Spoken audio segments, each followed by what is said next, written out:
One of the interesting questions is, what's the core purpose of an Anglican school? And sometimes when I ask teachers that, they're a bit stumped. To me, what lies at the heart of education or schooling is learning. And I would say that the core purpose of an Anglican school is to provide an experience of learning in the context of a Christian community. So just like a hospital, the core purpose of a hospital is healing, and what we do as Christians is to provide that service, if you like, in the context of the Christian ministry. The same applies to the schools. One of the problems that I find is that often the expectation of the churches is that you'll do all sorts of other things, which sometimes even include getting more children into church on a Sunday. That can, for some people, be the prime purpose. For me, it's learning.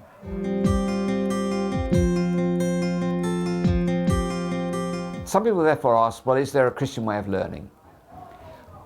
Well, clearly you don't sort of do it differently from the rest of the world, but what seems to me to be important is that we frame our experience of the classroom within a Christian context. And I think there are various features of that which are very important. So for example, it's about asking how the Christian understanding of the world impacts on the subject area.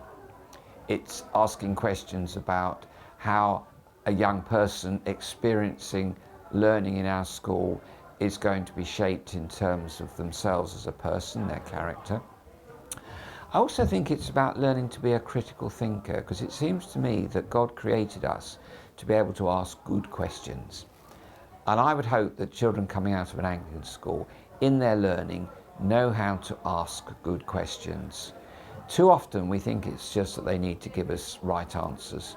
But actually, to me, God has created us as thinking beings, and it's important in honouring Him that we develop that expertise in young people. One of the ways in which we express this Christian understanding of education is to talk about it as biblically shaped. And therefore some people assume that means that you've got to quote Bible lessons in every lesson, Bible verses in every lesson. That's not what I'm suggesting by biblically shaped learning.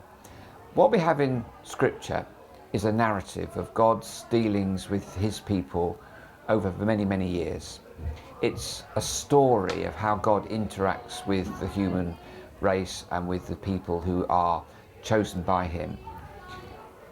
To me, what we're doing when we're seeking to have a biblically shaped education is we're seeking to, if you like, add the next act to that story, the next instalment, the next chapter. We're seeking to live in the light of Scripture, to teach in the light of the biblical narrative in a way that impacts on our classroom and makes it look different.